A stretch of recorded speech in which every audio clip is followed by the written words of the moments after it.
नमस्कार दोस्तों, स्वागत है आप सभी लोगों का संस्कृत समृद्धि क्लासेस में। और मैं आप लोगों के सामने हाजिर हूँ। आज आपने सुबह प्रीट लेवल 1 का जो पेपर दिया है उसमें ईवीएस के जितने भी क्वेश्चन हैं, पर्यावरण अध्ययन के जितने भी प्रश्न हैं, उन सभी प्रश्नों के बारे में विस्तार से हम लोग आज की क्लास में क्या करेंगे, चर्चा करेंगे। तो शुरू करते हैं हमारे प्रश्नों की श्रृंखला। और उन प्रश्नों की श्रृंखला में जो पहला प्रश्न आज आप लोगों के सामने पेपर में था, वो पहला प्रश्न रिलेटेड था मधुमक्खी पालन से। ठीक है, वो पहला प्रश्न जो है वो प्रश्न रिलेटेड था किससे, मधुमक्खी पालन से। और आपसे यहाँ पर जो पूछा गया था वो पूछा ये गया था कि 4 कथन आप लोगों को दिए गए थे और उन 4 कथनों में से जो सही कथन था, ठीक है, सही कथन थे, वो आप लोगों को क्या करना था, चुनना था। तो एक एक करके देखते हैं। देखिए, पहला कथन हमारे पास था मधुमक्खी पालन शुरू करने का सबसे अच्छा समय जो है वो जनवरी से क्या होता है, मार्च का होता है। और मुझे ये बताना पड़ेगा कि पहला कथन जो है वो पहला कथन ही इस स्टेटमेंट का क्या है, बिल्कुल गलत है। ठीक है, मधुमक्खी पालन का उचित समय जो, और आज के समय में हमारे भारत में मधुमक्खी पालन जो है ये एक बहुत बड़े व्यवसाय के रूप में क्या हो रहा है, उभर के आ रहा है। और उसी व्यवसाय का सही समय जो होता है वो सही होता है सितंबर। जिस महीने में अभी हम लोग प्रवेश कर चुके हैं वो ही सितंबर का महीना जो है, वो सितंबर का महीना मधुमक्खी पालन के लिए या बी कीपिंग के लिए सबसे उपयुक्त समय जो है वो क्या किया जाता है, माना जाता है। या इसके साथ साथ अगर हम विस्तार से चर्चा करें तो ठीक गर्मी के बाद या फिर बारिश के बाद, ठीक है, ठीक गर्मी के बाद या गर्मी के साथ साथ ही बारिश के बाद का जो समय होता है वो भी मधुमक्खी पालन के लिए क्या माना जाता है, उचित माना जाता है। दूसरा कथन देखते हैं, लीची के फूल जो है वो मधुमक्खियों को क्या करते हैं, लुभाते हैं। बिल्कुल लुभाते हैं। मधुमक्खी जो होती है वो मधुमक्खी क्या करती है, मधुमक्खी जो होती है वो किसी भी फूल पर बैठकर जो है वहाँ का जो रस होता है उस रस को शहद में बदलने का क्या करती है, काम करती है। तो जितने भी मीठे फल होते हैं वो सभी मीठे फल जो हैं वो मधुमक्खियों को क्या करते हैं, लुभाते हैं। उसी के साथ साथ मधुमक्खी पालने और उनके द्वारा उत्पादित शहद का भंडारण करने के लिए बक्सों की क्या होती है, आवश्यकता होती है। अगर आप में से बहुत सारे लोगों ने देखा हो, कभी मधुमक्खी पालन की तस्वीरें देखी हो या वो बड़े बड़े गार्ड देखे हो जहां पर मधुमक्खी पालन किया जाता है, तो छोटे छोटे बक्से जो हैं वो बक्से बनाए जाते हैं और उन बक्सों के अंदर मधुमक्खियां जो हैं, उन मधुमक्खियों को शहद बनाने के लिए क्या किया जाता है, भंडारण, शहद का भंडारण करने के लिए उन बक्सों की क्या होती है, आवश्यकता होती है। और मधुमक्खियों के लिए मीठा घोल बनाने के लिए चीनी जो है वो क्या की जाती है, खरीदी जाती है। अब वर्तमान में अगर हम देखें तो ऑर्गेनिक हनी जो है वो, ऑर्गेनिक हनी की डिमांड मार्केट में क्या हो चुकी है, बहुत ज़्यादा बढ़ चुकी है। लेकिन जितना भी शहद बाजार में आता है उस शहद में मिलावट तो होती होती है, तो थोड़ी सी चीनी जो है वो चीनी शहद में ज़रूर मिलाई जाती है और उस मीठे घोल की सहायता से, ठीक है, उस मीठे घोल की सहायता से मधुमक्खियों के द्वारा शहद जो है उस शहद को क्या किया जाता है, चिपचिपा किया जाता है। तो देखिए, इस प्रश्न का सही आंसर जो है वो सही आंसर क्या है, हमसे पूछा था सही कथन चुनने के लिए। और इसमें से आप लोगों के सामने 3 कथन जो हैं वो 3 कथन क्या है, सही है। गलत है तो सिर्फ कौन सा, एक ही कथन, और वो कथन है आपके पास पहला। तो मधुमक्खी पालन शुरू करने का सही समय, उपयुक्त समय सितंबर, और ठीक गर्मी या बारिश के बाद का समय जो है वो भी मधुमक्खी पालन के लिए उपयुक्त माना जाता है। तो सही आंसर जो है वो सही आंसर क्या हुआ, इस प्रश्न का सही उत्तर जो है वो सही उत्तर होगा ऑप्शन नंबर सी, यानी कथन 2, कथन 3 और कथन 4 जो है वो बिल्कुल क्या है, सही है। चलिए आगे बढ़ते हैं दूसरे प्रश्न की तरफ। 92 नंबर का क्वेश्चन जो है वो आज आप लोगों के पास पेपर में था और 92 नंबर का क्वेश्चन जो है वो क्वेश्चन आप लोगों से पूछ रहा है किसके बारे में, एक प्रसिद्ध चित्रकला, मधुबनी चित्रकला। ठीक है, और ये मधुबनी चित्रकला जो है ना, ये चित्रकला का एक ऐसा रूप है जिसमें से बहुत बार जो है प्रश्न आप लोगों की परीक्षाओं में क्या किया जाता है, पूछा जाता है। तो मधुबनी चित्रकला के बारे में भी सही कथन जो है वो सही कथन हम लोगों को यहाँ पर क्या करना था, चुनना था। तो पहले कथन के बारे में देखते हैं। मधुबनी चित्रकला जो है, इन चित्रों को बनाने में नील, हल्दी, फूल, पेड़ों के रंग आदि का इस्तेमाल किया जाता है। बिल्कुल सही कथन है। ठीक है, जब भी हम मधुबनी चित्रकला की बात करते हैं तो इसी मधुबनी चित्रकला को मिथिला पेंटिंग जो है उस मिथिला पेंटिंग के नाम से भी जाना जाता है।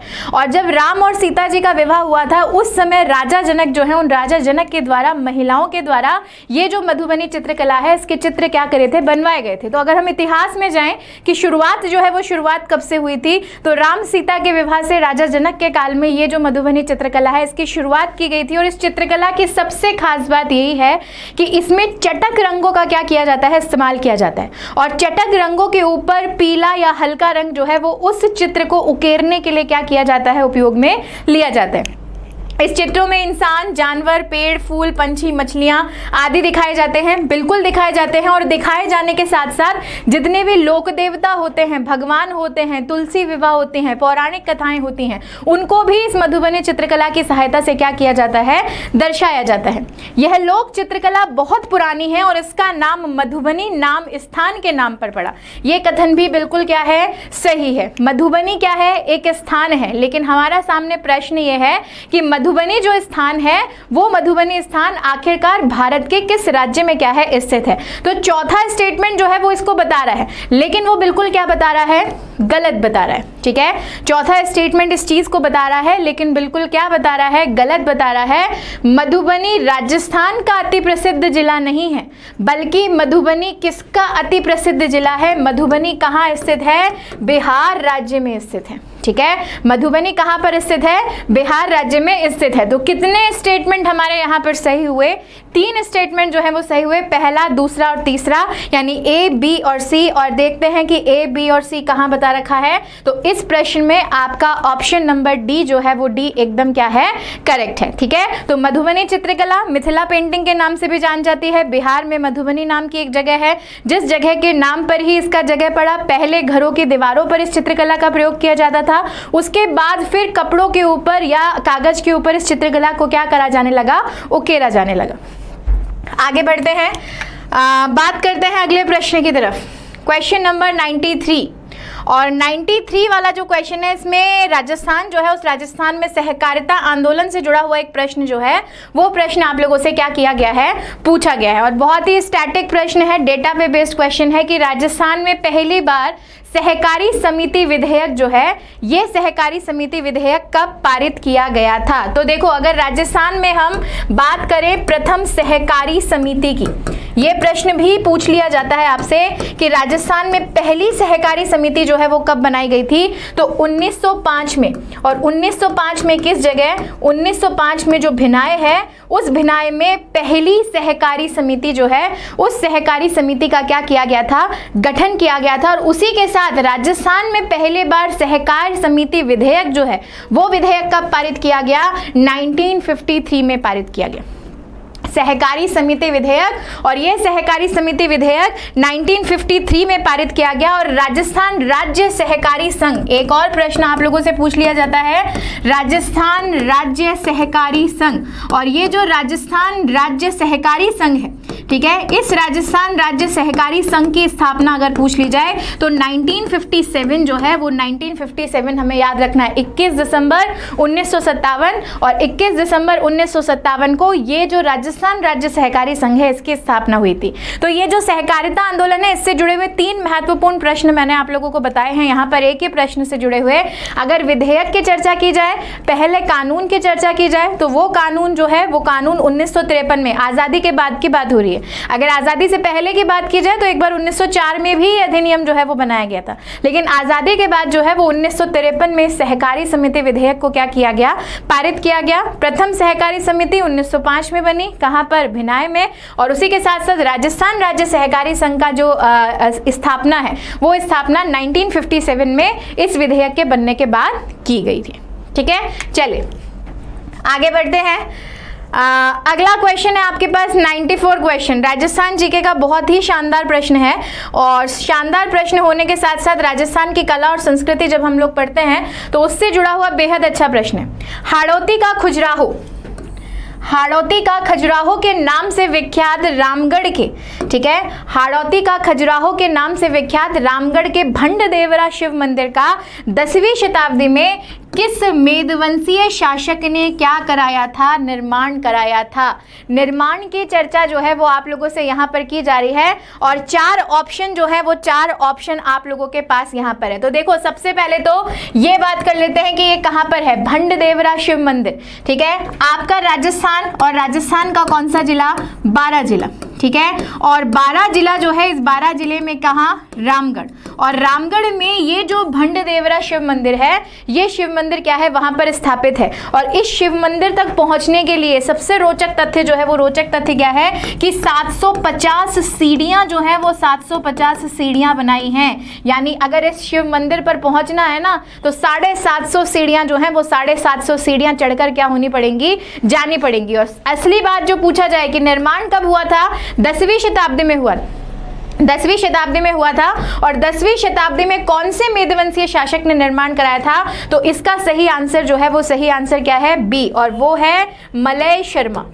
ठीक है, Malay Verma, sorry Malay Verma जो है, वो मलय वर्मा उस समय के मेदवंशीय शासक थे, नागवंशीय शासक थे। और इन्हीं के द्वारा ये जो हाड़ौती का खजुराहो है, इस हाड़ौती के खजुराहो के नाम से प्रसिद्ध ये जो मंदिर है, इस मंदिर का निर्माण कराया गया। इसे राजस्थान का मिनी खजुराहो भी कहा जाता है। ठीक है, इसका एक और नाम है, और एक और नाम क्या है कि इसे राजस्थान जो है, इस राजस्थान का मिनी खजुराहो जो है, इस नाम से भी क्या किया जाता है, जाना जाता है। तो 1 2 3 और यहाँ पर 4 प्रश्न जो है, वो यहाँ पर आप लोगों के एक ही प्रश्न से क्या हो रहे हैं, क्लियर हो रहे हैं। ठीक है, राजस्थान का मिनी खजुराहो किसे कहा जाता है, भंडदेवरा शिव मंदिर को। कहाँ पर स्थित है, 12 जिले के रामगढ़ में। उसी के साथ साथ 750 सीढ़ियां चढ़कर इस मंदिर को जाना पड़ता है। ये बड़ा रोचक तथ्य है इसके बारे में। और मलय वर्मा जो उस समय 10वीं शताब्दी के नागवंशीय शासक थे, उनके द्वारा इस मंदिर का निर्माण जो है, वो कराया गया था। ठीक है, चलिए, तो सही आंसर क्या होगा, बी। जिसने बी आंसर लगाया है,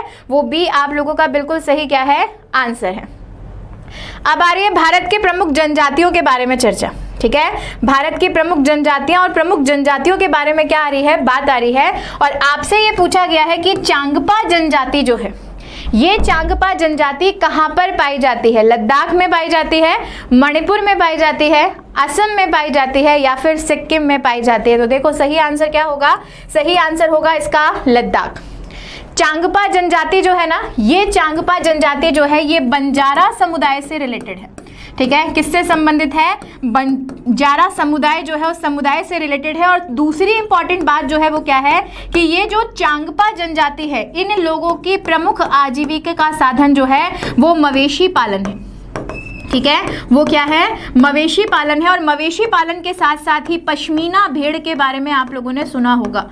ठीक है, जिस पश्मीना भेड़ से पश्म ऊन जो है, वो पश्म ऊन क्या की जाती है, प्राप्त की जाती है। और उसी पश्म ऊन से पश्मीना शॉल, जिन्हें जम्मू कश्मीर के GI टैग प्राप्त उत्पाद भी है पश्मीना शॉल, उस पश्मीना शॉल का निर्माण इसी पश्म भेड़ से की जाती है। और यही पश्म ऊन जो है, ये इस पश्मीना भेड़ से मिलती है। और ये जो चांगपा जनजाति के लोग हैं, इनकी प्रमुख आजीविका का साधन यही होता है मवेशी पालन और पश्मीना भेड़। और पश्मीना भेड़ की एक खास बात ये भी होती है कि जितने भी पहाड़ी इलाके होते हैं ना, ऊंचाई के इलाके होते हैं, वहीं पर ये भेड़ जो है, वो भेड़ क्या होती है, पाई जाती है। तो पश्मीना शॉल जो कि वजन में काफी हल्के होते हैं, बहुत बेहतरीन कारीगरी उनके ऊपर होती है और बहुत गर्म होते हैं और कश्मीर के प्रसिद्ध हैं, उन शॉलों का निर्माण इसी पश्मीना भेड़ से प्राप्त पश्म भीन से की जाती है। तो चांगपा जनजाति के बारे में अगर चर्चा की जाए, तो लद्दाख में ये चांगपा जनजाति जो है, वो लद्दाख में पाई जाती है।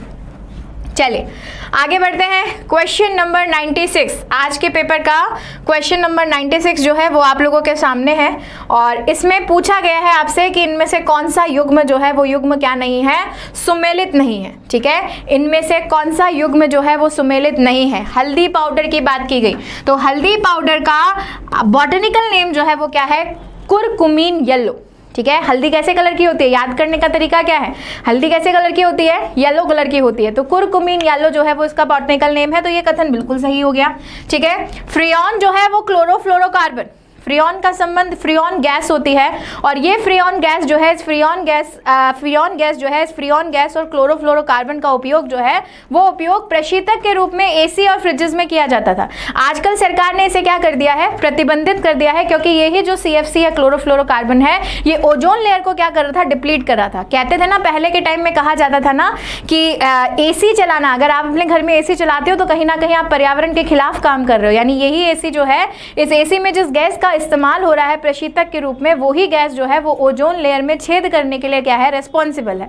तो फ्रियॉन, बिल्कुल फ्रियॉन का संबंध क्लोरोफ्लोरोकार्बन से है। ग्रीन हाउस गैस, हम सभी को पता है कि ग्रीन हाउस गैस की जब भी बात करते हैं तो कार्बन डाइऑक्साइड की का नाम आता है, और कार्बन डाइऑक्साइड जो है ये प्रमुख ग्रीन हाउस गैस है। और यही कार्बन डाइऑक्साइड जो है इसी के द्वारा कहा जाता है कि अगर कार्बन डाइऑक्साइड से कार्बन उत्सर्जन में कमी कर दी जाएगी तो कहीं ना कहीं ग्लोबल वार्मिंग जो है, उस ग्लोबल वार्मिंग को क्या किया जा सकता है, कम किया जा सकता है। तो ये भी बिल्कुल सही है। लेकिन यहाँ पर एक चीज लिखी हुई है, कंटूर कृषि, और कंटूर कृषि से क्या होता है, भूमि अपर्दन होता है। ये बिल्कुल गलत है, ठीक है, ये बिल्कुल क्या है, गलत है। तो अगर आप लोगों से पूछा जाए कि सही आंसर जो है वो सही आंसर क्या होगा, तो देखो जो कंटूर कृषि होती है ना, ठीक है, जिस कंटूर कृषि के बारे में हम लोग क्या करते हैं, चर्चा करते हैं। तो इस प्रश्न का पहली बात तो देखिए सही आंसर जो है, ठीक है, ये क्वेश्चन जो है, इस क्वेश्चन का सही आंसर जो है वो सही आंसर आप लोगों के सामने क्या होगा, वो सही आंसर होगा डी। यानी कौन सा युग्म सुमेलित नहीं है, तो कंटूर कृषि भूमि अपर्दन से संबंधित नहीं है, क्योंकि कंटूर कृषि में क्या होता है, भूमि की जो ढलान होती है उस ढलान पर पंक्ति में क्या की जाती है, खेती की जाती है, और ढलान पर अलग अलग क्या बनाए जाते हैं, ऐसे उसके सामने पैरामीटर्स बनाए जाते हैं, ठीक है, जिनको मेड़ बोलते हैं, जिनको कृषि की भाषा में क्या बोलते हैं, मेड़। तो उनके चारों तरफ मेड़ बनाई जाती है, जिस मेड़ की वजह से अगर वर्षा होती भी है, अगर वर्षा होती भी है तो उस वर्षा की वजह से मृदा अपर्दन या भूमि अपर्दन की समस्याएं जो हैं वो हमारे सामने नहीं आती। तो कंटूर कृषि भूमि अपर्दन को रोकने के लिए की जाती है, ठीक है, कंटूर कृषि किस लिए की जाती है, भूमि अपर्दन जो है उस भूमि अपर्दन को रोकने के लिए कंटूर कृषि जो है वो कंटूर कृषि की जाती है। और बहाव को रोकने के लिए इसके चारों तरफ ग्रेडेड जो है, ठीक है, ग्रेडेड जो है वो ग्रेडेड क्या किए जाते हैं, बनाए जाते हैं, जिन्हें हिंदी में मेड़ भी कहा जाता है। आगे बढ़ते हैं और बड़ा ही आसान प्रश्न यहाँ पर आप लोगों के सामने है। बचपन से इसे पढ़ते आ रहे हैं। अभी क्या प्रश्न, एक दो प्रश्न जो हैं वो आसान देना भी बहुत ज़रूरी होता है। और ये प्रश्न ये है कि अगर हम बिल्कुल विश्राम अवस्था में हैं, आराम से बैठे हुए हैं, तो उस विश्राम अवस्था में एक स्वस्थ मनुष्य के शरीर की हृदय की धड़कन जो है वो कितनी होती है। यानी 1 मिनट में हृदय की धड़कन कितने मिनट में, 1 मिनट में आपका हृदय जो है वो कितनी बार धड़कता है, 70 बार, 72 बार, 75 बार या फिर 80 बार। रेस्पिरेशन रेट, हृदय धड़कन जो है उस धड़कन के बारे में यहाँ पर क्या किया गया है, पूछा गया है। तो देखो इसका सही आंसर क्या है, एक कहते हैं ना कि स्टैंडर्ड जो हृदय की धड़कन होती है, ठीक है, वो स्टैंडर्ड की धड़कन होती है 72 बार प्रति मिनट। और विश्राम अवस्था में हम कोई परिश्रम भी नहीं कर रहे हैं, अगर हम भागते हैं, दौड़ते हैं, कुछ भी करते हैं तो हमारी धड़कन जो है वो क्या हो जाती है, तेज हो जाती है, ठीक है। सोते टाइम जो है वो सोते टाइम धड़कन जो है वो धड़कन क्या हो जाती है, धीमी गति से चलती है। लेकिन विश्राम अवस्था में अगर बैठे हुए हैं तो 72 बार प्रति मिनट जो है वो प्रति मिनट आपके हृदय की क्या होगी, धड़कन होगी। तो हालांकि प्रश्न को देखकर कई बच्चों के दिमाग में संशय हुआ होगा कि ये प्रश्न जो है वो क्यों दे दिया, कहीं ना कहीं 70 भी आंसर हो सकता है, 80 भी आंसर हो सकता है, ठीक है, लेकिन आंसर जो है जो आपने सोचा है वही आंसर क्या होगा, बिल्कुल सही होगा। 98 नंबर का क्वेश्चन आप लोगों के सामने है और क्वेश्चन नंबर 98 आज के पेपर का, और वो आप लोगों से पूछ रहा है, बहुत अच्छा प्रश्न है। और वो प्रश्न आपसे कह रहा है कि वन्यजीव रक्षा के क्षेत्र में, ठीक है, वन्यजीव रक्षा के क्षेत्र में, और उस वन्यजीव रक्षा के क्षेत्र में उल्लेखनीय योगदान के लिए भारत सरकार द्वारा स्थापित जो पुरस्कार है उस पुरस्कार का नाम क्या है, जिस पुरस्कार को वन्यजीव और वन्य पेड़ पौधे जो हैं उनके संरक्षण के लिए किसी भी व्यक्ति, किसी भी संस्था जो है, किसी भी ग्राम पंचायत जो है उसे क्या किया जाता है, दिया जाता है। तो देखो इस प्रश्न का सही उत्तर बहुत फेमस पुरस्कार, और आप सभी लोगों ने पढ़ा होगा, अमृता देवी बिश्नोई पुरस्कार। और ये अमृता देवी बिश्नोई जो है, इन्होंने वन्य जीव संरक्षण के लिए ही जो खेजड़ी का वृक्ष था, खेजड़ी के जो पेड़ होते हैं उस खेजड़ी के वृक्ष के संरक्षण के लिए ही, उनको बचाने के लिए अपनी जान तक दे दी थी। तो इनकी मृत्यु कब हुई थी ये भी याद रखना है, 1731 में जो है, उस 1731 में इनकी मृत्यु हुई थी। और अमृता देवी बिश्नोई का नाम जो है वो इसलिए जाना जाता है क्योंकि इन्होंने खेजड़ी के पेड़ के संरक्षण के लिए अति महत्वपूर्ण कार्य जो है वो किए हैं, और उसके संरक्षण को या उन खेजड़ी के पेड़ों को बचाने के लिए ही ये जो अमृता देवी हैं, इन अमृता देवी ने अपनी जान तक क्या कर दी थी, गवा दी थी। दूसरी इंपॉर्टेंट बात, अगर आप लोगों से कोई पूछे कि ये अमृता देवी बिश्नोई पुरस्कार जो है भारत सरकार के द्वारा, इस अमृता देवी बिश्नोई पुरस्कार की शुरुआत जो है वो शुरुआत कब की गई है, तो शुरुआत हुई है 1994 में। ठीक है, 1994 से ये अमृता देवी बिश्नोई पुरस्कार जो है, ये अमृता देवी बिश्नोई पुरस्कार उन लोगों को, उन संस्थाओं को या उन पंचायतों को दिया जाता है जिन्होंने कहीं ना कहीं वन्य जीव संरक्षण के लिए क्या किया है, महत्वपूर्ण कार्य किया है। ठीक है, तो इस प्रश्न का सही उत्तर क्या होगा, सही उत्तर होगा आप लोगों के पास option number C. Question number 99 आप लोगों के सामने है और क्वेश्चन नंबर 99 में हमें क्या करना है, मैच द कॉलम करना है। ठीक है, जो हम लोग बचपन से करते आ रहे हैं वही मैच द कॉलम करने हैं और आपको बताना है कि इसका सही आंसर जो है वो सही आंसर क्या होगा। चलिए, ऑप्शन जो है वो छुप रहे हैं अब। ठीक है, ठीक है, तो सही आंसर जो है वो सही आंसर बताना है। यहाँ पर जीवों के नाम जो है वो जीवों के नाम आप लोगों को दिए हुए हैं और वो जीव कहाँ पर संग्रहित किए जाते हैं, कहाँ पर रखे जाते हैं।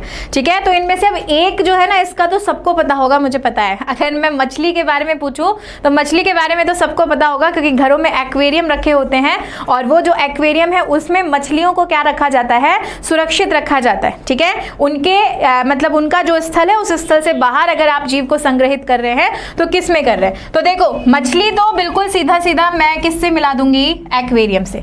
अब यहाँ पर देखो दो ऑप्शन है, जिन दो ऑप्शन में ए जो है उस ए का आंसर क्या आ रहा है, 3 आ रहा है, यानी अभी भी क्या है, कंफ्यूजन है। केचुए की बात करें तो केचुआ जो है वो किस में संग्रहित किया जाता है, टेरेरियम में संग्रहित किया जाता है। अब देखो बी भी 2 बार 4 आ रहा है, फिर कंफ्यूजन है। ठीक है, तितली की अगर हम लोग बात करें तो देखो तितली और शाक यहाँ पर बचा हुआ है। ठीक है, तितली और शाक जो है वो यहाँ पर बचा हुआ है। पहली चीज तितली के बारे में पूछी जा रही है कि तितली को कहाँ रखा जाता है, तो तितली को रखा जाता है वाइवेरियम में और शाक जो है उसको रखा जाता है हर्बेरियम में। तो क्या हुआ हमारा, 3 4 2 1, 3 4 2 1। क्या सही आंसर हुआ, सही आंसर हुआ ऑप्शन नंबर बी। ठीक है, जीव और जीवों के साथ उनको संग्रहित करने का जो प्रमुख स्थान है उसके बारे में पूछा गया था। तो मछली एक्वेरियम में रखते हैं, केचुओं को संरक्षित रखने का जो पर्टिकुलर स्थान है वो टेरेरियम कहलाता है, तितलियों को वाइवेरियम में, क्योंकि वाइवेरियम कैसे याद रखोगे, तितलियां उड़ती हैं, उड़ती कहाँ पर है, वायु में, और वायु से वाइवेरियम। ठीक है, और शाक जो है उस शाक को हर्बेरियम में क्या किया जाता है, रखा जाता है। आगे बढ़ते हैं सेंचुरी वाले क्वेश्चन पे। ठीक है, और ये प्रश्न जो है ना ये थोड़ा सा साइंस के कॉन्सेप्ट से रिलेटेड है, लेकिन कॉन्सेप्ट जो है ना वो कॉन्सेप्ट बहुत ही आसान कॉन्सेप्ट है, बताना बड़ा ही आसान है। नींबू साधारण पानी में क्या कर जाता है, डूब जाता है। अगर नॉर्मल एक गिलास में आप पानी लोगे और उसमें अगर किसी नींबू को डालोगे तो नींबू आराम से उसमें क्या हो जाएगा, डूब जाएगा, नीचे चला जाएगा। ठीक है, लेकिन नमकीन पानी में तैरता रहता है। अगर उसी पानी में आप 1 चम्मच क्या डाल दोगे, नमक डाल दोगे, तो नमकीन पानी में वो नींबू डूबेगा नहीं, बल्कि क्या होता रहेगा, तैरता रहेगा। अगर नहीं विश्वास हो तो करके देखना घर पे इसको। ठीक है, अब आपको ये बताना है कि ऐसा क्यों होता है। ठीक है, ये जो होता है इसके होने का कारण क्या है, तो इसके होने का कारण जो है वो कारण सही है यहाँ पर सी।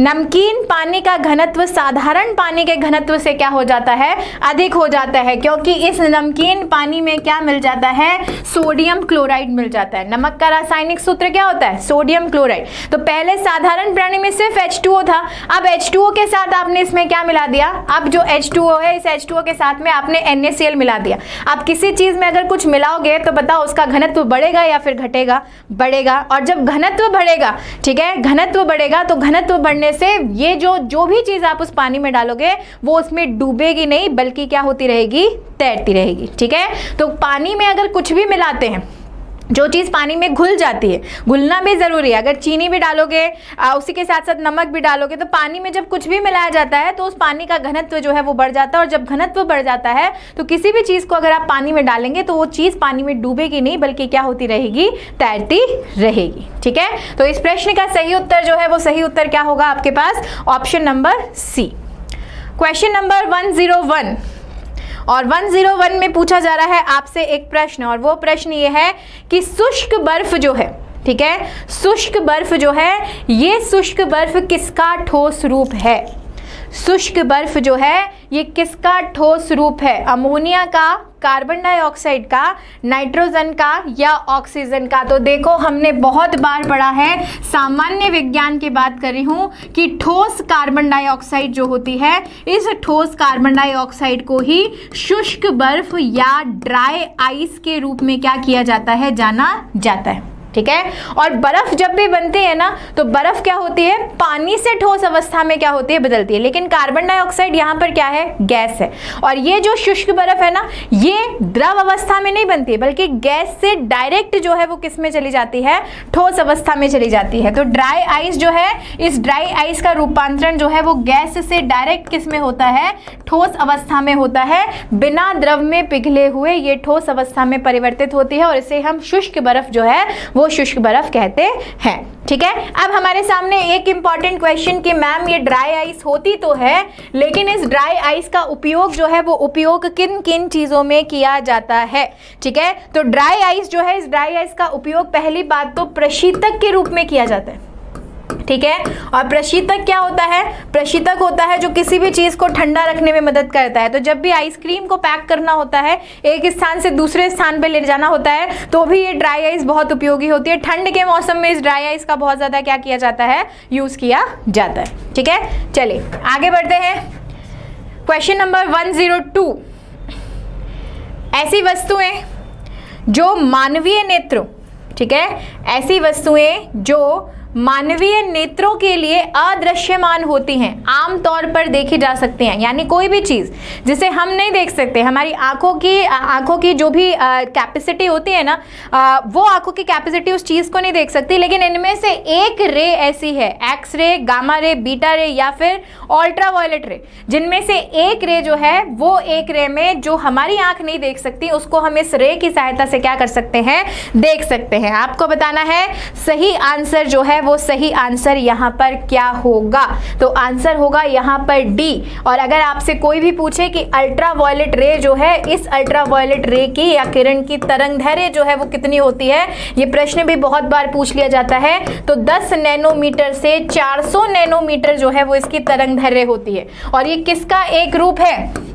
जब भी हम इलेक्ट्रोमैग्नेटिक वेव की बात करते हैं या विद्युत चुंबकीय तरंगों की बात करते हैं, तो उन्हीं विद्युत चुंबकीय तरंगों का एक रूप जो है वो अल्ट्रावायलेट किरणों के रूप में होता है। और सूर्य से ये जितनी भी अल्ट्रावायलेट किरणें निकलती हैं ना, जो ओजोन लेयर हमारी पृथ्वी के चारों ओर है, वो ओजोन लेयर इन अल्ट्रावायलेट किरणों से हमारी पृथ्वी की क्या करती है? रक्षा करती है। ठीक है। तो ऐसी चीजें जो हमारे मानवीय नेत्रों के लिए अदृश्यमान होती हैं, आमतौर पर उन सभी चीजों को अल्ट्रावायलेट प्रकाश द्वारा क्या किया जा सकता है? देखा जा सकता है।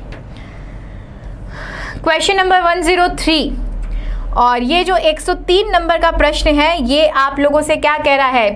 देखो, हमारे पर्यावरण को बचाने के लिए, पर्यावरण अध्ययन ही पढ़ रहे हैं हम लोग, ठीक है, और पर्यावरण अध्ययन से जुड़े हुए प्रश्न पढ़ रहे हैं, तो बहुत इंपॉर्टेंट प्रश्न है। पर्यावरण को बचाने के लिए 3 आर जो बताए गए हैं कि हमें क्या करना चाहिए, और उन 3 आरों के बारे में आप लोगों को यहाँ पर बताना है। हालांकि हिंदी में लिखा हुआ है, लेकिन हिंदी में भी लिखा हुआ मिल सकता है, पता दोनों में होना चाहिए।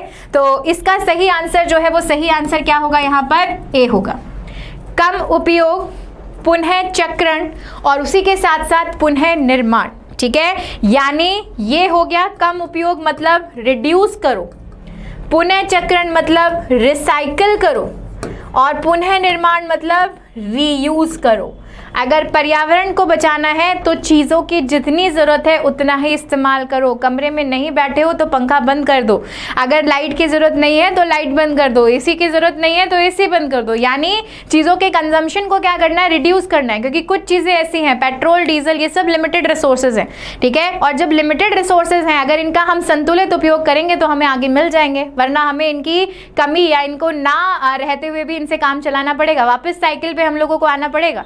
ठीक है। और पुनः चक्रण, रिसाइकिल, रिसाइकिल मतलब हमारे पर्यावरण में कुछ तत्व ऐसे हैं जो जिस स्टेप से शुरू होते हैं उनको वापस ही उस स्टेप पर लाकर वापस से उसको रिसाइकिल किया जा सकता है, दोबारा यूज किया जा सकता है और रीयूज, इसी रिसाइकिल की सहायता से उसी उत्पाद को, उसी रिसोर्स को हम वापस से क्या कर सकते हैं, रीयूज कर सकते हैं। तो कौन कौन से हमारे पर्यावरण में, आसपास समाज में ऐसी चीजें हैं जिन चीजों का, जो चीजें खराब हो गई हैं, जिन्हें हम फेंक देते हैं, क्या उन्हें वापस से उपयोग के लायक बना जा सकता है, ताकि पर्यावरण से अपशिष्ट जो है उस अपशिष्ट को क्या किया जा सके, कम किया जा सके। क्योंकि जितना अपशिष्ट पर्यावरण में बढ़ेगा उतनी ही हानिकारक गैसें जो है वो पर्यावरण में बढ़ेंगी, उतना ही कार्बन उत्सर्जन हमारे पर्यावरण में बढ़ेगा और उतनी ही ग्लोबल वार्मिंग जो है वो ग्लोबल वार्मिंग क्या होती जाएगी, बढ़ती जाएगी। ठीक है, तो 3R के बारे में जब भी पूछा जाए कि पर्यावरण यानी एनवायरमेंट प्रोटेक्शन के लिए कौन से 3R बताए गए हैं, तो रिड्यूस, रिसाइकल एंड रीयूज, ये तीनों हम लोगों को याद रखने हैं। क्वेश्चन नंबर 104, कौन सा कथन सही है? धातुओं के बारे में यहाँ पर पूछा गया है, मेटल्स की क्या की जा रही है, यहाँ पर बात की जा रही है। और मेटल्स की जब बात की जा रही है तो आपसे इनमें से सही कथन पूछा है। पहला कथन देखो क्या कह रहा है, सभी धातुएं तन्य होती हैं, सभी अधातुएं तन्य होती हैं। क्या अधातुओं में तन्यता का गुण पाया जाता है? नहीं पाया जाता। लकड़ी है, कोयला है, ठीक है, इनमें तन्यता का गुण जो है वो तन्यता नहीं पाई जाती। सबसे पहले तो आपको ये बता देती हूँ, हो सकता है बहुत सारे बच्चों को ये भी नहीं पता हो कि तन्यता क्या होती है। अगर किसी भी धातु को ठोक कर, पीट कर, मार कर अगर आप उसे एक लंबे तार के रूप में खींच सकते हो, ठीक है, अगर एक इस तार के रूप में खींच सकते हो, या एक पतली चादर जो है उस पतली चादर के रूप में क्या कर सकते हो, बदल सकते हो, पतली परत बना सकते हो। जैसे हमारे घरों में एल्यूमिनियम फॉइल होती है जिसमें हम जनरली रोटी वगैरह रखने का काम करते हैं, तो वो एल्यूमिनियम फॉइल क्या होती है, एल्यूमिनियम की एक पतली परत होती है। तो अगर किसी भी धातु को ठोक कर, पीट कर, मार कर अगर उसकी पतली परत बनाई जा सकती है तो वो होती है तन्यता। धातुओं में तन्यता का गुण भी पाया जाता है, धातुओं में आघात वर्धनीयता का गुण भी पाया जाता है। धातुओं को पतली परत के रूप में भी बदला जा सकता है, धातुओं को खींचकर लंबे तार के रूप में भी बदला जा सकता है। ठीक है, तो तन्यता में सही स्टेटमेंट जो होगा वो सी होगा। सामान्यतः धातुएं तन्य होती हैं, सभी धातुएं तन्य नहीं होती हैं। जैसे कि अगर मैं बात करूं किसकी, सोना की, सोने के साथ साथ चांदी की, चांदी के साथ साथ तांबे की, ठीक है, ये कुछ ऐसी धातुएं हैं जो धातुएं क्या होती हैं, तन्य होती हैं। और इन्हीं की तन्यता के गुण की वजह से इन धातुओं का उपयोग जो है वो आभूषण बनाने में किया जाता है, अलग अलग आकृति की ज्वेलरी बनाई जा सकती है। और अगर आपसे कभी भी ये पूछा जाए कि सर्वाधिक तन्य जो है वो कौन सी धातु होती है, ठीक है, सर्वाधिक तन्यता का गुण जो है वो किस धातु में पाया जाता है, तो सोना जो है ना, उस सोने में सबसे ज्यादा तन्यता पाई जाती है। लेकिन आपने लेड का नाम भी सुना होगा, ठीक है, आपने लेड का नाम भी सुना होगा। लेड क्या है, धातु है ना, ठीक है, और जब लेड एक धातु है तो लेड में तन्यता नहीं पाई जाती। ठीक है, ऐसे बहुत सारे और भी एग्जाम्पल हैं। तो सभी धातुएं तन्य नहीं होती, लेकिन सामान्यतः धातुएं जो होती हैं इनमें तन्यता का गुण पाया जाता है। तो इसमें ए ऑप्शन सही नहीं होगा, इसमें सही ऑप्शन जो है वो सही ऑप्शन क्या होगा, सी होगा। बहुत सारे बच्चों ने, मैं जानती हूँ कि ए भी सही किया होगा, लेकिन जिसने सी सही किया है उसका बिल्कुल करेक्ट आंसर है। स्टेटमेंट को पूरा ध्यान से एक एक शब्द पढ़ने की हमें एग्जाम में क्या होती है, जरूरत होती है। चलिए 105 नंबर का क्वेश्चन आप लोगों के सामने है और ये प्रश्न जो है, ये प्रश्न आप लोगों से कह रहा है, मध्य प्रदेश का कौन सा शहर है जिसे झीलों का शहर कहते हैं। अब झीलों की जब भी बात आती है तो राजस्थान में तो हमें उदयपुर याद आ जाता है, लेकिन भारत में अगर पूछा जाए आपकी कि मध्य प्रदेश में कौन सा शहर जिसे झीलों का शहर कहते हैं, तो मध्य प्रदेश की राजधानी, और राजधानी क्या, भोपाल। और ये जो मध्य प्रदेश है इसे भारत का हृदय भी कहा जाता है। क्या कहा जाता है इसे, भारत का हृदय भी कहा जाता है। और भारत के हृदय कहने के साथ साथ जो भारत का हृदय है उसकी राजधानी जो भोपाल है, उस भोपाल को ही क्या कहा जाता है, झीलों का शहर कहा जाता है। क्योंकि भोपाल में 2 झीलें हैं, लोअर लेक और अपर लेक। ठीक है, कौन सी झीलें हैं, लोअर लेक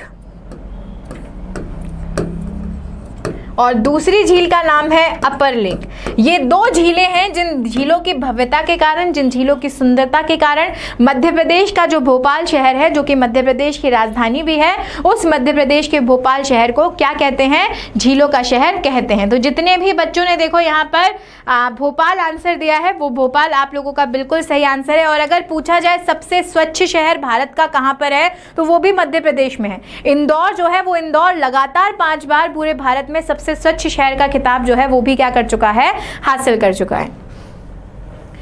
क्वेश्चन नंबर 106, और ये जो प्रश्न नंबर 106 है, इस प्रश्न नंबर 106 में आपसे पूछा जा रहा है कि 73वां संविधान संशोधन अधिनियम, पहली बात तो 73वां संविधान संशोधन जो है ये अधिनियम कब पारित हुआ था? 1992 में।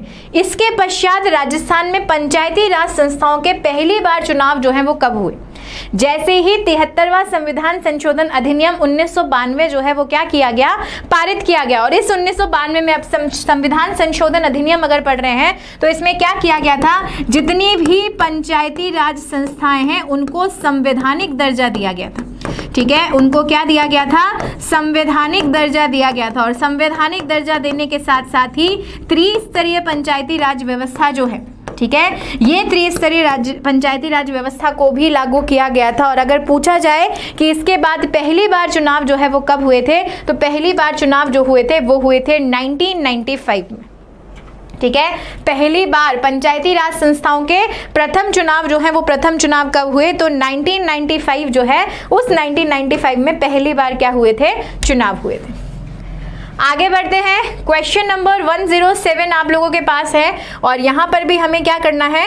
सुमेलित करना है। ठीक है, मैचदा कॉलम करने हैं। और यहाँ पर राजस्थान के प्रमुख जो मेले हैं, ठीक है, राजस्थान के क्या? राजस्थान के जो प्रमुख मेले हैं उन मेलों और उन मेलों से संबंधित स्थान के बारे में आपसे क्या की गई है? चर्चा की गई है।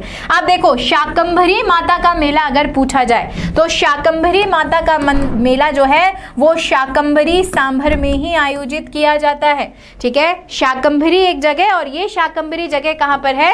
सांभर में ही है और यहीं पर इसको क्या किया जाता है? आयोजित। अगर बात की जाए दधी माता का मेला, तो दधी माता का मेला भी नागौर में ही क्या होता है? आयोजित होता है। जीर्ण माता का मेला, जिस जीर्ण माता की हमारे राजस्थान और राजस्थान के जो शेखावटी समुदाय के लोग हैं उनमें बहुत मान्यता होती है, तो ये जीर्ण माता का मेला भी कहाँ लगता है? सीकर में लगता है। और बादशाह के मेले की अगर चर्चा की जाए तो बादशाह का मेला कहाँ पर आयोजित होता है? ब्यावर अजमेर। बादशाह का मेला कहां पर आयोजित होता है? ब्यावर अजमेर। तो देखो इस प्रश्न का सही उत्तर क्या है? इस प्रश्न का सही उत्तर जो है वो है ए, 1 2 3 4। ठीक है, क्या सही है इसमें? ए ऑप्शन सही है, 1 2 3 4, यानी जैसा लिखा हुआ है वैसा बिल्कुल सही लिखा हुआ है। और एक साथ 4 मेलों के बारे में सूचना जो है वो सूचना आप लोगों को यहाँ पर मिल रही है। चलिए क्वेश्चन नंबर 108, और क्वेश्चन नंबर 108 में आपसे पूछा गया है एक चित्र शैली के बारे में। ठीक है, राजस्थान की कुछ प्रमुख चित्र शैलियाँ आप सभी लोगों ने पढ़ी होंगी और उनमें एक चित्र शैली आपसे पूछी है कि महेंद्र और मूमल की जो प्रेम कथा है, ठीक है, महेंद्र और मूमल की जो प्रेम कथा है, इस प्रेम कथा पर आधारित चित्र शैली का नाम क्या है? तो सही आंसर क्या होगा? बी, जैसलमेर चित्र शैली। और जब भी जैसलमेर चित्र शैली की बात की जाती है तो जैसलमेर चित्र शैली का प्रसिद्ध चित्र जो है वो प्रसिद्ध चित्र कौन सा है? मूमल। प्रसिद्ध चित्र कौन सा है? मूमल। अगर आपसे पूछा जाए कि रंग कौन सा इसमें प्रसिद्ध है, कौन सा प्रमुख रंग है जैसलमेर चित्र शैली का, तो गुलाबी रंग जो है वो गुलाबी रंग जैसलमेर चित्र शैली के प्रमुख रंग के रूप में क्या किया जाता है? देखा जाता है। यानी इस चित्र शैली के जितने भी चित्र बनाए जाते हैं उन चित्रों में ये गुलाबी रंग जो है, ये गुलाबी रंग बहुतायत से आप लोगों के सामने क्या होता है? पाया जाता है। और राज्य की, अगर राजस्थान की बात की जाए तो राजस्थान की एकमात्र ऐसी चित्र शैली है जिस पर किसी और चित्र शैली का कोई प्रभाव नहीं। ठीक है, राजस्थान की एकमात्र चित्र शैली जैसलमेर चित्र शैली है जिस पर किसी भी और चित्र शैली का कोई भी प्रभाव जो है वो प्रभाव देखा नहीं जाता है। तो जैसलमेर चित्र शैली में महेंद्र और मूमल की प्रेम कथा जो है, इसके चित्र दिखाए जाते हैं। प्रसिद्ध चित्र मूमल है और गुलाबी रंग का प्रयोग जो है वो इस चित्र शैली में किया जाता है। 109 नंबर का प्रश्न आप लोगों के सामने है और ये 109 नंबर का प्रश्न जो है वो प्रश्न आप लोगों से क्या कह रहा है? वो प्रश्न आप लोगों से पूछ रहा है किसके बारे में? ऊतक के बारे में। ऊतक जिसे हम इंग्लिश में क्या कहते हैं? टिश्यू कहते हैं। ऊतक जिसे हम इंग्लिश में क्या कहते हैं? टिश्यू कहते हैं। ठीक है, और ये जो टिश्यू है, कौन सा ऊतक है हमारे शरीर में जो ऊतक क्या करता है? घाव भरने में सहायक होता है। यहाँ पर देखो ऊतक के प्रकार अगर आप लोगों से कभी भी पूछा जाए ना, ठीक है, कोशिकाओं का समूह और कोशिकाओं का समूह मिलकर किसका निर्माण करता है? ऊतक का निर्माण करता है, टिश्यू का निर्माण करता है। और अगर ऊतक के प्रकारों के बारे में पूछे जाए तो यही 4 प्रकार जो हैं वो किसके होते हैं? टिश्यू के होते हैं। यही 4 प्रकार किसके होते हैं? टिश्यू के होते हैं। तंत्रिकीय ऊतक, उपकला ऊतक, संयोजी और पेशीय ऊतक। और उनमें से वो ऊतक जो कि घाव भरने में सहायक होता है वो कौन सा होता है? उपकला ऊतक होता है। और ये उपकला ऊतक जो है इसे हमारे शरीर का सुरक्षा कवच जो है वो सुरक्षा कवच भी कहा जाता है। यानी हमारे शरीर के जितने भी अंग हैं उन अंगों का बाहरी रूप जो है, उनका बाहरी कवच जो है वो बाहरी कवच जनरली किस ऊतक के द्वारा निर्मित होता है? तो उपकला ऊतक जो है उस उपकला ऊतक के रूप में ही ये क्या होता है? निर्मित होता है। तो घाव भरने में, कभी भी घाव हो जाता है तो कौन सा टिश्यू है जो उस घाव को भरने में हमारे शरीर में मदद करता है? तो वो उपकला ऊतक है। संयोजी ऊतक जोड़ने का काम करता है। पेशीय ऊतक मांसपेशियों के लिए होता है। तंत्रिकीय ऊतक हमारी जितनी भी तंत्रिका कोशिकाएं होती हैं उन तंत्रिका कोशिकाओं को संयोजित करने के काम आता है। एक और पशु मेले के बारे में आप लोगों से यहां से चर्चा की गई है, ठीक है। और एक और जो पशु मेला है, महत्वपूर्ण पशु मेला जो है वो पशु मेला है मल्लीनाथ पशु मेला। और ये जो मल्लीनाथ पशु मेला है, आपको ये बताना है कि इस मल्लीनाथ पशु मेले का आयोजन जो है वो आयोजन कहाँ होता है? आसिंद में होता है, सांचौर में होता है, तिलवाड़ा में होता है, या फिर इनमें से किसी में भी नहीं होता है, ठीक है। किसी में भी नहीं होगा तो टंटा ही खत्म हो जाएगा प्रश्न का। चलो ऐसा नहीं है, लेकिन सी जो है वो सी इसका सही आंसर है और वो है तिलवाड़ा। और ये तिलवाड़ा कहाँ पर है? बाड़मेर में है, ठीक है। ये तिलवाड़ा जो है, ये तिलवाड़ा कहाँ पर है? बाड़मेर में है। और सबसे इंपॉर्टेंट चीज हम लोगों से क्या पूछी जाती है? तिथि पूछी जाती है, ठीक है। कोई भी मेला और किसी भी मेले के बारे में हम चर्चा करते हैं। पशु मेला है तो पशुओं का मेला होता होगा, लेकिन कब से कब तक ये मेला आयोजित होता है? तो आपको याद रखना है चैत्र कृष्ण एकादशी, चैत्र कृष्ण एकादशी से लेकर चैत्र शुक्ल एकादशी जो है, इस चैत्र शुक्ल एकादशी तक ये जो मेला है, ये मेला क्या होता है? आयोजित होता है। और आयोजित होने के साथ साथ अगर ये भी पूछा जाए कि राजस्थान का सबसे प्राचीन पशु मेला जो है वो सबसे प्राचीन पशु मेला कौन सा है? तो मल्लीनाथ पशु मेला ही राजस्थान का सबसे प्राचीन पशु मेले के रूप में भी क्या किया जाता है? जाना जाता है, ठीक है। तो ये थे हमारे आज के कुछ महत्वपूर्ण क्या प्रश्न, ठीक है। हमारे आज के कुछ महत्वपूर्ण प्रश्न, टोटल पर्यावरण अध्ययन के 20 प्रश्न आज के पेपर में आप लोगों के सामने थे, जिन 20 प्रश्नों के सही उत्तर और उनका पूरा विवरण जो है वो मैंने आप लोगों को यहाँ पर बताया है। उम्मीद करती हूँ आप सभी बच्चों के बहुत सारे प्रश्न जो हैं वो सही होंगे और सही होने भी चाहिए। तो इन्हीं शुभकामनाओं के साथ कि आगे एग्जाम में भी आप सभी लोगों के प्रश्न सही होते रहें और आपका पेपर जो है वो बहुत अच्छा जाए, आपकी तैयारी ऐसे ही चलती रहे। आज के इस सॉल्यूशन को यहीं पर ख़त्म करते हैं और मिलते हैं अगली बार, ठीक है। तो आज के लिए इतना ही, धन्यवाद।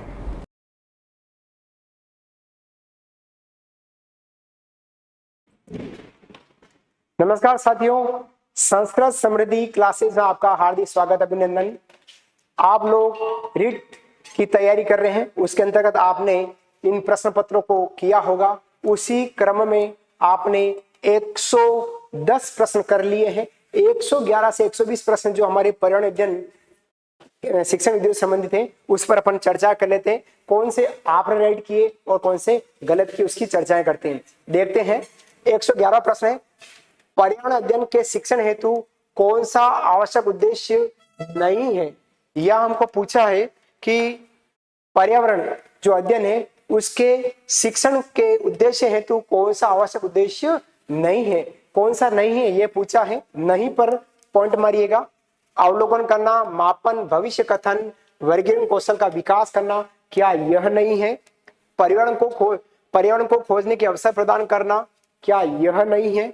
भौतिक एवं सामाजिक पर्यावरण के प्रति संवेदनशीलता विकसित करना, क्या यह नहीं है। या फिर डी ऑप्शन, विज्ञान के आधारभूत प्रत्ययों एवं सिद्धांतों को रट कर याद कर लेना, क्या यह नहीं है। हमने यहाँ जब भी बात की एनसीएफ 2005 की बात करते हैं, जो बाल केंद्रित शिक्षा की बात करता है, तो वो सीधे सीधे एक ही बात का खंडन करता है कि कक्षा भय मुक्त युक्त ना हो, भय मुक्त हो, वो बच्चा रट कर याद ना करे। तो इन उद्देश्यों में हमको एक ही बात नजर आती है कि बच्चा अगर विज्ञान की कोई भी प्रत्यय, नियम, सिद्धांत है उनको रट कर याद कर लेता है तो वो हमारा पर्यावरण अध्ययन शिक्षण का उद्देश्य नहीं कहलाता है। तो डी ऑप्शन आपका हो गया है कि पर्यावरण अध्ययन का शिक्षण का कौन सा उद्देश्य नहीं है कि विज्ञान के आधारभूत प्रत्ययों एवं सिद्धांतों को रट कर याद कर लेना, रटना नहीं समझ कर याद करना हमारा पढ़ाई दिन का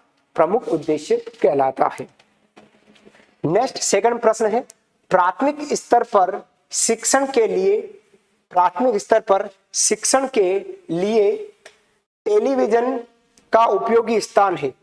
प्राथमिक स्तर पर शिक्षण के लिए टेलीविजन का उपयोगी स्थान है, क्योंकि टेलीविजन के संबंध में प्रश्न पूछा है कि शिक्षा प्राथमिक स्तर पर अगर हम शिक्षण में टेलीविजन टीवी का उपयोग करते हैं तो क्या उसकी गुणवत्ता रहती है कि अच्छे शिक्षकों की कमी, क्योंकि टेलीविजन का उपयोग इसलिए करें क्योंकि अच्छे शिक्षकों की कमी है, ऐसा नहीं हो सकता। शिक्षक तो बहुत अच्छे हैं और आगे भी होंगे। सेकंड है, टेलीविजन पर पाठ्यक्रम को पूरे विस्तार के साथ प्रस्तुत किया जा सकता है। थर्ड है, इससे कक्षा में अनुशासनहीनता पैदा नहीं होगी। और चौथा है, टेलीविजन पर जो कुछ देखा जाता है वह हमेशा के लिए याद हो जाता है। यहाँ साथियों हमको टेलीविजन से संबंधित शिक्षण की बात करी, वो भी प्राथमिक स्तर पर, कि प्राथमिक स्तर पर शिक्षण के लिए टेलीविजन का उपयोगी स्थान है, क्योंकि हम यहाँ बात करते हैं कि जब भी बच्चा देखता है और सुनता है तो वह उसको स्थायी रूप से याद होने लग जाता है। आप लोग भी अगर आप पढ़ रहे हैं तो 100% अगर आप जो चीज देखेंगे और सुनेंगे 100% वह चीज ज्यादा याद होगी। इसमें क्या है कि अगर टेलीविजन का उपयोग स्थान क्यों है कि यहाँ देखा जाए तो टेलीविजन हमेशा जो कुछ दिखाता है वो हमेशा के लिए याद हो जाता है। देखो अब बात करते हैं, हमने अपने बड़ों की बात करी, लेकिन छोटों की बात करें तो टेलीविजन को पूरा देख लेने से विद्यार्थी उसको पूरा याद नहीं कर सकता है। तो हम इस वाले को और इस वाले को कट कर लेते हैं। ऑप्शन 2 आते हैं, 2 उत्तर आते हैं, उसको हमें से सर्वश्रेष्ठ निकालने की जरूरत है। सेकंड ऑप्शन है, टेलीविजन में पाठ्यक्रम को पूरे विस्तार से प्रस्तुत किया। अगर पाठ्यक्रम को टेलीविजन पूरे विस्तार से प्रस्तुत करें तो शायद हम पाठ्यक्रम को पूरा कर सकते हैं। तो सही आंसर देखा जाए तो वो हमारा बी ऑप्शन है, डी ऑप्शन के मुकाबले। डी ऑप्शन भी राइट आ रहा है कि टेलीविजन में जो कुछ दिखाया जाता है वो हमेशा के लिए याद हो जाए, लेकिन बच्चे, छोटे बच्चे देखकर भी कभी कभी भूल जाया करते हैं, इसलिए हम बी ऑप्शन को सही मानकर सही करते हैं। आओ आगे बात करें। थर्ड प्रश्न है 113वां कि कक्षा शिक्षण के दौरान एक शिक्षक को शिक्षण विधियों का ज्ञान आवश्यक है। आपके लिए प्रश्न है कि आप बहुत जल्द शिक्षक बनने वाले हैं, तो आप लोगों को शिक्षण विधियों का ज्ञान आवश्यक क्यों है, देखते हैं। इससे शिक्षक को आत्मविश्वास मिलता है शिक्षण विधियों का प्रयोग करने से। सेकंड है, इससे शिक्षण कार्य आसानी से किया जा सकता है, यह भी सही है। इससे शिक्षण कार्य जल्दी किया जा सकता है शिक्षण विधियों का उपयोग करने से। और चौथा, इससे शिक्षण अधिक प्रभावी हो जाता है। देखा जाए साथियों तो हमको चार ऑप्शन थोड़े राइट नजर आ रहे हैं, लेकिन हमको सर्वश्रेष्ठ निकालना है। चर्चा करते हैं कि शिक्षण विधियों का ज्ञान अगर शिक्षक को आवश्यक, इससे शिक्षक को आत्मविश्वास मिलता है, बिल्कुल मिलता है। शिक्षक को आत्मविश्वास और भरपूर हो जाता है कि आज मैंने अपना शिक्षण बहुत अच्छा कराया, मेरा शिक्षण बहुत अच्छा प्रभावी हुआ। इससे शिक्षण कार्य आसानी से किया जा सकता है, बिल्कुल। शिक्षण विधि का प्रयोग करने से शिक्षण को प्रभावी बनाकर शिक्षण को आसान बनाया जा सकता है। इससे शिक्षण कार्य जल्दी किया जा सकता है। ये तो हो गया हमारा गलत कि शिक्षण विधियों का उपयोग करेंगे तो शिक्षण कार्य जल्दी हो जाएगा, ये है नहीं है। और फिर इससे शिक्षण अधिक प्रभावी होगा। अब हमको 3 उत्तर में से सर्वश्रेष्ठ निकालने की जरूरत है कि क्या हमारा उत्तर सर्वश्रेष्ठ हो सकता है। तो यह आत्मविश्वास, आसान कार्य और शिक्षण प्रभावी बनाना। तो यहाँ कहता है कि जब भी शिक्षक शिक्षण विधियों का प्रयोग करेगा तो 100% उस शिक्षक का शिक्षण 100% अधिक प्रभावी होगा और विद्यार्थी ज्यादा सीख पाएगा। इसलिए हम इसका सर्वश्रेष्ठ आंसर देखते हैं तो डी ऑप्शन वाला आंसर हमारा सर्वश्रेष्ठ रहता है कि शिक्षण विधि का उपयोग सबसे ज्यादा किया गया। तो वास्तव में शिक्षक का जो शिक्षण प्रभाव होगा वो बहुत अच्छे से प्रभावी बन सकता है। चलिए आगे बढ़ते हैं। आगे 114वां प्रश्न है, बच्चों को पर्यावरण अध्ययन पढ़ाया जाना आवश्यक क्यों है। बच्चों को क्यों पर्यावरण अध्ययन पढ़ाया जाना चाहिए कक्षा 3री, 4th और 5वीं के अंतर्गत।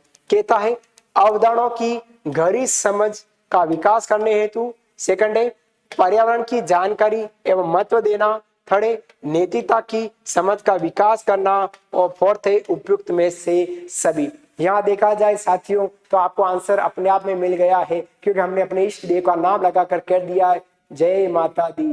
ABCD सारे राइट निकले। तो यहाँ पर्यावरण का अध्ययन बच्चों को क्यों करना चाहिए, क्योंकि उससे बच्चों में पर्यावरण के प्रति जो अवधारणा है उसकी गहरी समझ होने लग जाती है कि हमारे जीवन में पर्यावरण का क्या इंपॉर्टेंस है। सेकंड है, पर्यावरण की जानकारी का महत्व भी बच्चा समझ जाता है कि मेरे को मेरे जीवन में पर्यावरण क्यों आवश्यक है, इसकी इंपोर्टेंस क्यों है। अगर वायु नहीं होगी, अगर ऑक्सीजन नहीं होगा तो हम जीवित नहीं रह पाएंगे, यह भी जानकारी पर्यावरण की मालूम पड़ती है। थर्ड, नैतिकता की समझ आ जाती है कि किस प्रकार से मानव को प्रकृति के साथ संबंध बनाए रखना है, किस प्रकार से मानव को प्रकृति के साथ रहना है, किस प्रकार से बर्ताव करना है, पेड़ पौधे काटते हैं या नहीं, इन सब की जानकारी पता हमको मिल जाता है। तो यहाँ राइट आंसर मिलता है हमारा उपयुक्त सभी, जो हमारा सर्वश्रेष्ठ आंसर कहलाता है। चलिए, आशा करता हूँ आप लोगों ने भी प्रश्नों को हल किया होगा। ये हमारा 5वां अंतिम मॉडल है साथियों, अच्छे से कीजिएगा। अब आने वाले समय आपको डायरेक्ट आपको रीट का पेपर मिलने वाला है। बात करते हैं 115वें प्रश्न की कि प्राथमिक स्तर पर यदि विज्ञान प्रदर्शनी, याद रखना प्राथमिक स्तर पर यदि विज्ञान प्रदर्शनी का उपयोग किए जाने पर बालक में किसका विकास होगा। अगर विज्ञान प्रदर्शनी का उपयोग प्राथमिक स्तर पर किया गया तो बालक में किसका विकास होता है विज्ञान प्रदर्शनी करने पर।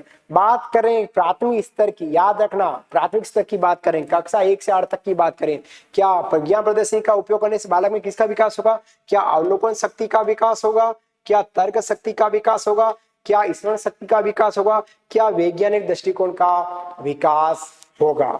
बात करते हैं सबसे पहले प्राथमिक स्तर के छोटे बच्चे हैं, तो विज्ञान प्रदर्शनी में ले गए तो वहां बच्चा अवलोकन तो करेगा ही करेगा, क्योंकि उसने देखा है और जो टीचर है वो भी उसको सुना देता है, तो देखना और सुनना दोनों होता है, तो अवलोकन तो उसका हो ही रहा है। तर्क शक्ति, वहां बच्चा पूछ भी सकता है कि यह कैसे हुआ, ये किससे बनाया गया, ये किसने बनाया, ये क्यों बना, किसके लिए बनाया, तो वो तर्क तो करेगा ही। और स्मरण शक्ति, उसको कुछ बातें तो याद रह ही सकती है। अगर ये तीनों ही बातें बच्चे को याद हो गई तो 100% विज्ञान प्रदर्शनी सार्थक सिद्ध हुई, क्योंकि उस बालक में वैज्ञानिक दृष्टिकोण का विकास हो जाएगा कि मैं भी ऐसा कर सकता हूं। कब, जब बच्चे को विज्ञान प्रदर्शनी हम कराएंगे और विज्ञान प्रदर्शनी ले जाकर उनको सारी जानकारी देंगे, तो वास्तव में उन बच्चों में वैज्ञानिक दृष्टिकोण का विकास सबसे ज्यादा हो सकता है। तो इसका सर्वश्रेष्ठ आंसर देखें तो हमारा वैज्ञानिक दृष्टिकोण होता है। अगला प्रश्न है 116, उच्च प्राथमिक स्तर जो कक्षा 8 तक की 6 से 8 के में या 1 से 8 के में यूपीएस विद्यालय जो है, उच्च प्राथमिक स्तर पर अधिगम सामग्री का प्रयोग विद्यार्थियों में, उच्च प्राथमिक स्तर पर अगर अधिगम सामग्री का प्रयोग विद्यार्थियों में किया गया तो क्या असर पड़ता है उसकी बात करें। गृह कार्य करने की प्रेरणा देता है, क्या कौन देता है विद्यार्थियों को गृह कार्य करने की प्रेरणा, अधिगम सामग्री। सेकंड, आत्मविश्वास की भावना पैदा करता है। थर्ड, गणित के प्रति रुचि पैदा करता है। और फोर्थ, उच्च शिक्षा हेतु प्रेरित करता है। क्या बात करें कि उच्च प्राथमिक स्तर पर अधिगम सामग्री का उपयोग किया गया तो बच्चे में उच्च शिक्षा हेतु प्रेरणा मिलेगी। उच्च शिक्षा की प्रेरणा तो बच्चे लेंगे ही लेंगे, जैसे जैसे आगे बढ़ेंगे वो उच्च शिक्षा की ओर तो जाने लग जाएंगे, तो डी ऑप्शन नहीं। और यहाँ प्राथमिक स्तर की बात करें, वो केवल बात अधिगम सामग्री करें तो गणित के प्रति रुचि पैदा होना, यह भी हमारा सही उत्तर नहीं होता है। अब बस से 2 उत्तर कि गृह कार्य की प्रेरणा देना कि अधिगम सामग्री का प्रयोग करने से कोई गृह कार्य की बात नहीं। यहाँ तो बच्चा लाइव देखता है, सुनता है, तो वो अपना अधिगम प्रभावी करता है, न कि गृह कार्य प्रभावी करता है। तो यहाँ आंसर बैठता है हमारा आत्मविश्वास की भावना पैदा करता है। कौन पैदा करता है कि जब शिक्षक अपने पाठ्य वस्तु में अपने कंटेंट के प्रति अधिगम सामग्री का उपयोग करेगा, 100% उस विद्यार्थी में आत्मविश्वास की भावना ज्यादा पैदा हो पाएगी। चलिए, अगला प्रश्न है साथियों 117वां प्रश्न है, पर्यावरण शिक्षण की समस्याओं को दूर करने के लिए क्या तरीका सही है। प्रश्न पूछा है पर्यावरण शिक्षण की समस्याओं को दूर करने का सही तरीका कौन सा है? ठीक है, समस्या दूर करनी किसकी? पर्यावरण अध्ययन की। विषय को पाठ्यक्रम से हटा देंगे। अगर विषय को पाठ्यक्रम से हटा दिया तो क्या पर्यावरण अध्ययन की समस्या मिट पाएगी? सेकंड है, विषय के शिक्षण के लिए अतिरिक्त समय देंगे। थर्ड है, विद्यार्थियों में विषय के प्रति सकारात्मक दृष्टिकोण विकसित करेंगे। और फोर्थ है, उपयुक्त में से कोई नहीं। यहाँ पूछा है कि पर्यावरण शिक्षण की समस्या को दूर करने के लिए क्या करें, तो उपयुक्त में से कोई नहीं, ये तो हो नहीं सकता। फिर करें कि विषय को पाठ्यक्रम से हटाए, क्या विषय को पाठ्यक्रम में हटा देने से पर्यावरण की समस्या दूर हो सकती? नहीं, वो तो विषय में ही रखना है।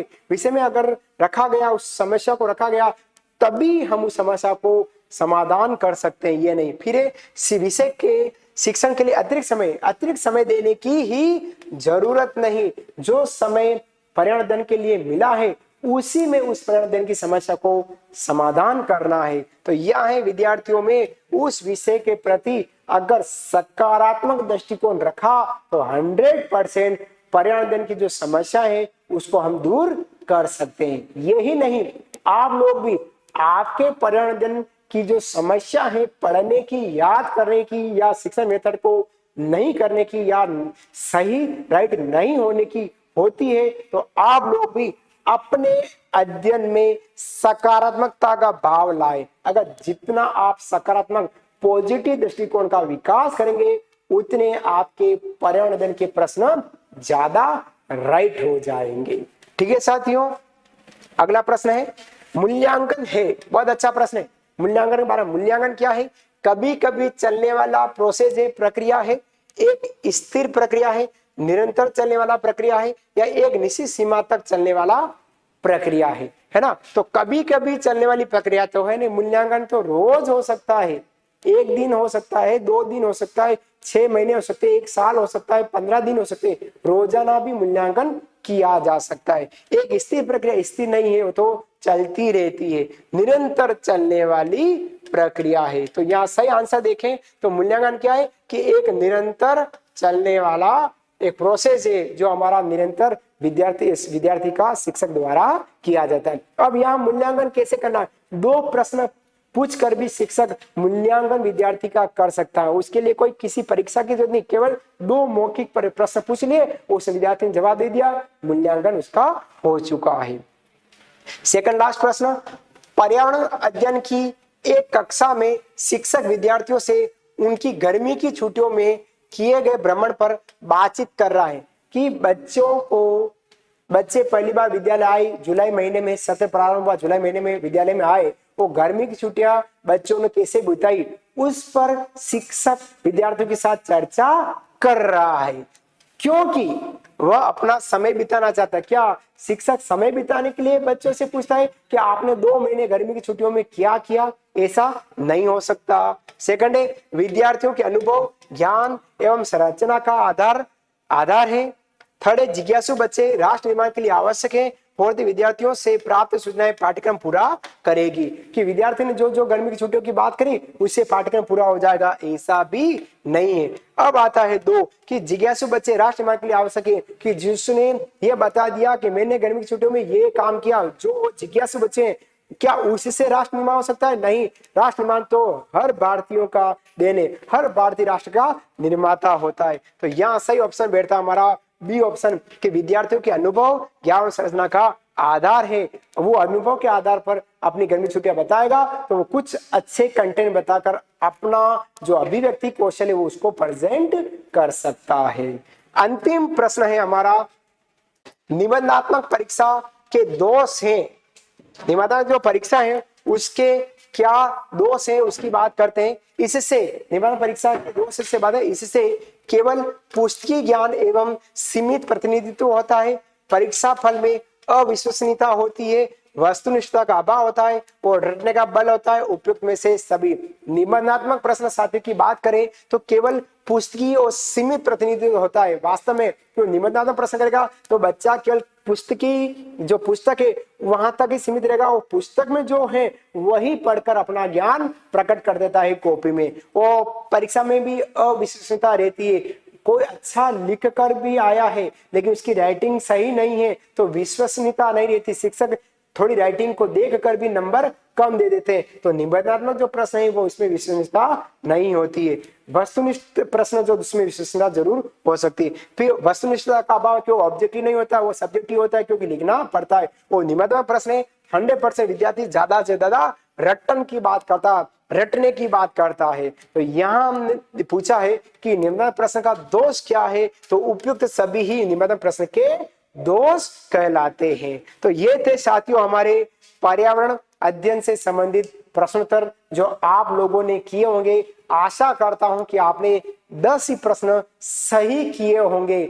मेरे को विश्वास हो चुका है अब कि आप अब पर्यावरण अध्ययन के आने वाली कक्षाओं आने वाले जो एग्जाम है उसमें पर्यावरण अध्ययन के 10 ही प्रश्न राइट करके आएंगे। वो अपना राज की सेवा में जाने वाला पद सुनिश्चित कर पाएंगे। आप खुद अब वादा अपने आप से करें कि अब की बार रिट पार वो सीधा आपका राजकीय विद्यालय में कदम पड़े, ये मेरी आपके साथ शुभकामना है। साथियों धन्यवाद, आगे और मिलेंगे, धन्यवाद। नमस्कार साथियों, संस्कृत समृद्धि क्लासेस में आपका हार्दिक स्वागत, अभिनंदन। आप लोग रिट फर्स्ट लेवल की तैयारी के अनुसार आपने एक मॉडल टेस्ट पेपर किया, उसके आपने गणित के सवाल कर लिए हैं। अब गणित की जो शिक्षण विधियों के जो प्रश्न हैं उन पर अपन चर्चाएं कर लेते हैं कि कितने आपने राइट किए या गलत हुए। आओ चर्चा करते हैं। अच्छा प्रश्न आया, सीधे सीधे पहली बार में पहला बिड़ते ही प्रश्न आ गया है। एक परिभाषा संबंधी प्रश्न आ गया है कि गणित एक ऐसा विषय है जो मानसिक शक्तियों को प्रशिक्षित करने का अवसर प्रदान करता है एवं यह सुषुप्त आत्मा में चेतना एवं नवीन जागृति उत्पन्न करने का कौशल ही गणित प्रदान कर सकता है। एक अच्छे दार्शनिक ने गणित विषय के संबंध में एक कथन कह दिया है, एक परिभाषा कह दी है। किसके संबंध में? गणित विषय के संबंध में। क्या कहा है कि गणित एक ऐसा विषय है जो मानसिक शक्तियों को प्रशिक्षित करने का अवसर प्रदान करता है। वो हमारे सुषुप्त आत्मा में नवीन चेतना और नवीन ज्ञान का विकास करता है। यह करने वाले कौन दार्शनिक हुए हैं? रस्किन, प्लेटो, प्रोफेसर सल्ट्स और हब्स का कथन है। अगर प्रश्न की परिभाषा अगर आपको पता है तो आप सही जवाब दे सकते हैं। हम यहाँ सही जवाब देते हैं क्योंकि यहाँ ऑप्शन में उत्तरों में से सही निकालना, सर्वश्रेष्ठ निकाला, तो सही जवाब दे हमारा प्लेटो दार्शनिक है। इन्होंने कहा है हमारे गणित विषय के अंतर्गत। चलिए 141 प्रश्न का आंसर जो गणित विषय की परिभाषा संबंधी था उसका आंसर हो गया हमारा प्लेटो। सेकंड है जिस प्रक्रिया से यह पता लगाया जा सकता है कि छात्र गणित में किस क्षेत्र में कमजोरी रखता है वह क्रिया क्या कहलाती है। प्रश्न पूछा है कि जिस क्रिया से यह पता लगता है, जिस प्रक्रिया से, जिस क्रिया से, जिस मूल्यांकन से, जिस परख से यह पता लगता है कि छात्र गणित विषय में किस क्षेत्र में कमजोरी रखता है तो वह प्रक्रिया क्या कहलाती है। हमने कमजोरी का पता लगा लिया। वह प्रक्रिया लिखित कार्य, मौखिक कार्य, निदानात्मक कार्य या मानसिक कार्य।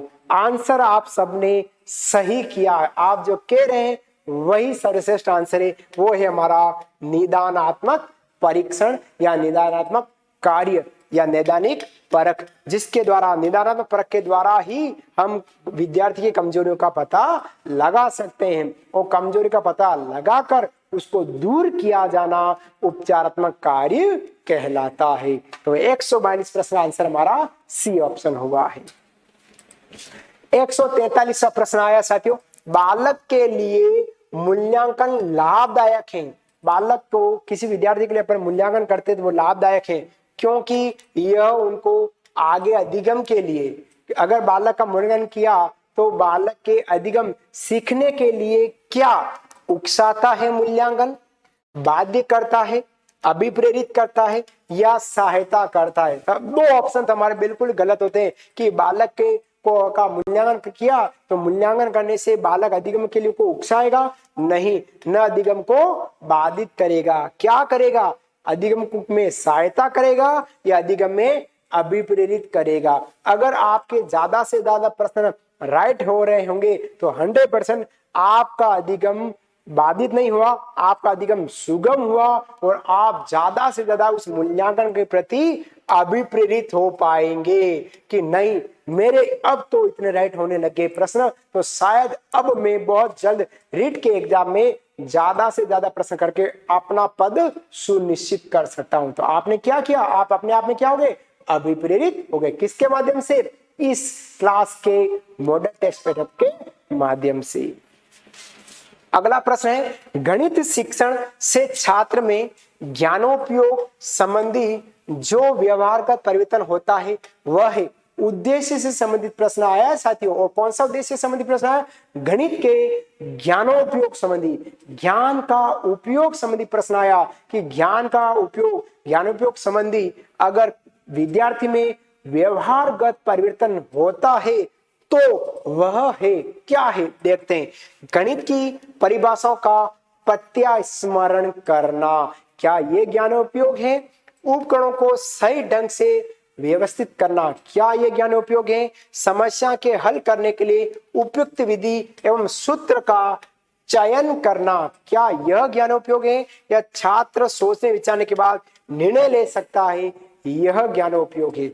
बात करते हैं गणित की परिभाषाओं का प्रत्यास्मरण करना। गणित की परिभाषाओं का अगर विद्यार्थी प्रत्यास्मरण कर रहा है तो वो ज्ञान उद्देश्य से कर रहा है। फिर है उपकरणों को सही ढंग से व्यवस्थित करना। गणित के जितने भी उपकरण है जो शिक्षक ने विद्यार्थियों को दिखाए हैं, पढ़ाए हैं, और उसने देखने के बाद उसके सामने कोई उपकरण आता है गणित संबंधी तो उसको व्यवस्थित ढंग से व्यवस्थित कर देता है, रख देता है, तो क्या विद्यार्थी ने ज्ञान का उपयोग किया, देखते हैं। उससे आगे समस्या के हल करने के लिए उपयुक्त विधि और सूत्र का चयन करना, कि कोई भी समस्या उसके लिए उपयुक्त विधि का चयन कर लिया जिससे उसका ज्ञान का उपयोग हो गया, कतई नहीं हुआ है। अब आता है डी ऑप्शन कि छात्र सोचने विचारने के बाद निर्णय ले सकेगा, क्या ये ज्ञान उपयोग है, नहीं। यहाँ आता है गणित का अगर शिक्षक है उसने बहुत सारे उपकरण अधिकांश शिक्षण सामग्री का उपयोग किया और उपयोग करने के बाद विद्यार्थी ने उन्हीं शिक्षण सामग्री को व्यवस्थित ढंग से जमा दिया तो उस विद्यार्थी ने ज्ञान का उपयोग आने वाले समय में लिया है। तो उपकरणों को सही ढंग से व्यवस्थित करना ही ज्ञान उपयोग का व्यवहारगत परिवर्तन कहलाया है। तो इस प्रश्न का आंसर हमारा बी ऑप्शन बैठता है। ठीक है साथियों, चलिए 145वां प्रश्न है, गणित शिक्षण में खेल विधि सिखाने की दृष्टि से इसलिए महत्वपूर्ण है कि गणित से विषय संबंधित कौन सी विधि आई है, खेल विधि आई है। कौन सी विधि आई है, खेल विधि। खेल विधि सिखाने की दृष्टि से इंपॉर्टेंट क्यों है गणित विषय में, क्योंकि वह व्यवहार में सरल है। क्या गणित में खेल विधि का उपयोग करने से वह विधि व्यवहार में सरल होती है। बात करते हैं, बालक खेल खेल में सीख लेता है, स्वतंत्र वातावरण का निर्माण होता है और बालक में अन्य गुणों का विकास होता है। साथियों, हम बात कर रहे हैं गणित शिक्षण की खेल विधि का। अगर कोई किसी शिक्षक ने गणित विषय के अंतर्गत खेल विधि का उपयोग किया तो 100% बच्चा खेल खेल में एक ऐसा व्यवहारगत परिवर्तन कर लिया कि उसको वह बात जो नहीं समझ पा रहा था वह बात भी वह सीख गया है।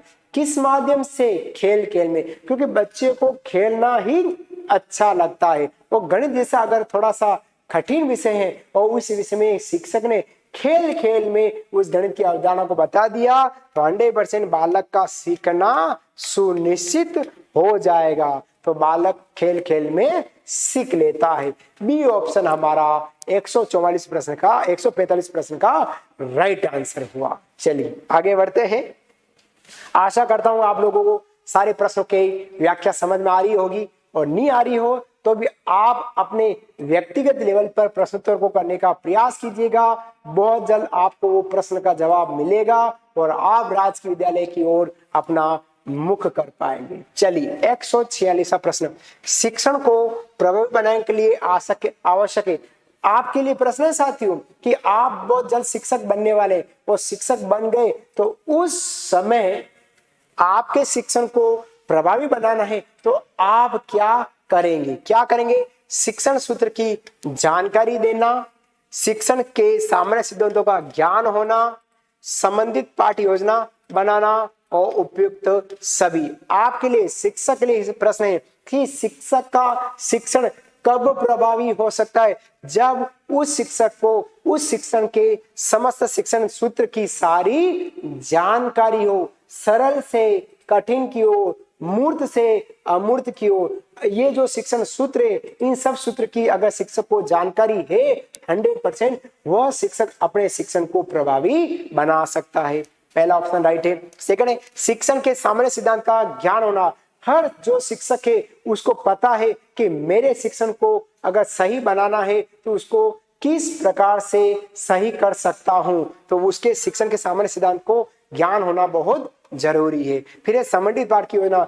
वही शिक्षक सर्वश्रेष्ठ होगा जो हमेशा शिक्षण से संबंधित पाठ योजनाओं का निर्माण करेगा। बिना पाठ योजना के अगर शिक्षक ने कोई भी पाठ पढ़ाया तो वो पाठ थोड़ा फेल हो सकता है। तो यहाँ संबंधित पाठ योजना बनाना भी शिक्षण को प्रभावी बनाता है। तो इसका सही उत्तर कहलाता है उपयुक्त सभी। उपयुक्त सभी के माध्यम से हम शिक्षण को बहुत अच्छे से प्रभावी बना सकते हैं। अगला प्रश्न है, गणित में योग्यता को बढ़ाने में बाधा उत्पन्न करने वाला अंश है। गणित में योग्यता को बढ़ाने के लिए, गणित विषय में विद्यार्थी की योग्यता बढ़ा रहे हैं, लेकिन बाधा उत्पन्न करने वाला कौन सा अंश है, भाग है, जो विद्यार्थी में गणित की योग्यता को बाधा पहुंचा रहा है? क्या है? अच्छी स्मृति गणित में योग्यता बढ़ाने का बाधा उत्पन्न करती है क्या? गणित में सहज सामर्थ्य, प्रतिकूल ग्रह वातावरण और अध्यापक का प्रोत्साहन। यहाँ प्रश्न का आंसर आपको मिल चुका। बिल्कुल सही जवाब आप लोग जो ने दिया है कि प्रतिकूल घर का कभी कभी ग्रह कलेश वाला वातावरण हो सकता है या आर्थिक स्थिति कमजोर वाली कुछ भी हो, घर का जो प्रतिकूल वातावरण बच्चे के शिक्षण पर पड़ता है बहुत प्रभावी करता है, वो सीखने को बाधित कर सकता है। जितना घर का माहौल बहुत अच्छा होता है, विद्यार्थी बहुत अच्छे ढंग से अपने शिक्षण को प्रभावी कर सकता है, ज्यादा सीख सकता है, अधिगम को स्थायी कर सकता है। कब? जब माता पिता द्वारा घर के वातावरण को अनुकूल बनाया गया है। तो यहाँ ऑप्शन बढ़ता है योग्यता बढ़ाने में बाधा उत्पन्न करने वाला अंश कौन सा है? प्रतिकूल ग्रह वातावरण हुआ है। अगला प्रश्न 148वां बड़ा प्रश्न है, CCE सतत व्यापक मूल्यांकन से संबंधित प्रश्न आया साथियों। ये प्रश्न आपको छोड़ेगा नहीं आपके एग्जाम में। इसको अच्छे से समझ के जाइएगा, रट कर नहीं, समझ के जाना है। पता नहीं इससे संबंधित क्या प्रश्न पूछ लेवे, तो समझ कर अगर आप गए हैं इस प्रश्न का आंसर आप दे सकते हैं। क्या पूछा है? सतत और व्यापक मूल्यांकन क्यों आवश्यक है? CCE विद्यार्थी के लिए क्यों आवश्यक है? शिक्षार्थियों ने कितना नहीं सीखा जानने के लिए, शिक्षार्थी की प्रगति निरंतर न बनाए रखने के लिए, निरंतर मूल्यांकन होते रहने से शिक्षार्थी में परीक्षा का अनावश्यक भय नहीं होता है उसके लिए, या परीक्षा प्रणाली को महत्व देने हेतु। यहाँ देखा जाए साथियों, हमको चारों उत्तर राइट लग रहे हैं, लेकिन हमको सही निकालना है सतत व्यापक मूल्यांकन का सर्वश्रेष्ठ आशय कि क्या आशय है, इसका क्यों आवश्यक है, विद्यार्थियों में सतत व्यापक मूल्यांकन क्यों किया जाना चाहिए। अगर शिक्षक द्वारा प्रतिदिन, प्रति सप्ताह, 15 दिन, 1 महीने, 6 महीने और साल भर में निरंतर अगर मूल्यांकन किया गया, रोजाना उसकी मौखिक परीक्षा और लिखित परीक्षा में कोई 2 प्रश्न या 1 प्रश्न लिखने को दिया गया, तो विद्यार्थी में जो एग्जाम संबंधी, परीक्षा संबंधी जो भय होता है ना, परीक्षा संबंधी जो भय होता है, जो हम लोगों में भी होता है, जब भी परीक्षा निकट आने लगती है हमारा कॉन्फिडेंस लूज होने लग जाता है कि शायद मेरा सिलेक्शन होगा कि नहीं होगा।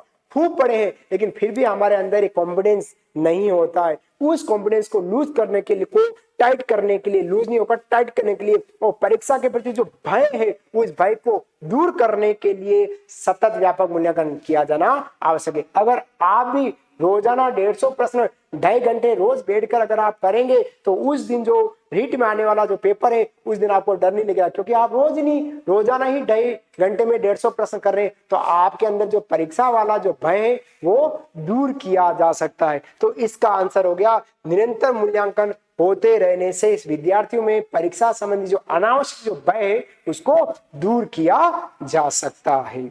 चलिए अगला प्रश्न है 149। यदि आप कक्षा में कोई विद्यार्थी गणित विषय में कई बार उत्तीर्ण होता है, आपके लिए प्रश्न, आप शिक्षक बनने जा रहे हैं, शिक्षक के लिए प्रश्न है कि यदि आप मतलब शिक्षक, यदि शिक्षक की कक्षा में कोई विद्यार्थी गणित विषय में कई बार अनुत्तीर्ण हो गया, गणित में फेल हो गया, तो विद्यार्थी की गणित विषय के किस क्षेत्र में कमजोर है, यह जानने के लिए आप क्या करेंगे। आपका आंसर बिल्कुल सही है, जो आप लोग कह रहे हैं वही आंसर कहलाता हमारा निदानात्मक परीक्षण, कि किस क्षेत्र में वो कमजोर है, उस क्षेत्र का हमने पता लगा लिया। किसके मदद से? निदानात्मक कार्य करके हमने पता लगा लिया कि बच्चा गणित में कमजोर क्यों है। तो ये था हमारा 149 प्रश्न का सही आंसर। अंतिम प्रश्न साथियों, गणित शिक्षण विधि का अंतिम प्रश्न, अच्छा प्रश्न आया है साथियों। गणित का पाठ्यक्रम में महत्व है, गणित का सिलेबस में क्यों इंपोर्टेंस है, गणित क्यों हमारे जीवन में महत्वपूर्ण स्थान रखती है।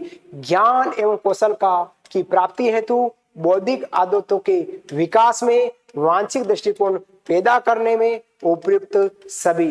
देखा जाए साथियों, बिल्कुल सही जवाब आपने दिया है कि आपने इसका आंसर दे दिया है कि उपयुक्त सभी विकास के लिए गणित का हमारे पाठ्यक्रम में इंपॉर्टेंस रखता है। क्या इंपॉर्टेंस रखता है कि गणित का पाठ्यक्रम इंपॉर्टेंस ये रखता है कि वह विद्यार्थियों में ज्ञान एवं कौशल को प्राप्त करा सकता है।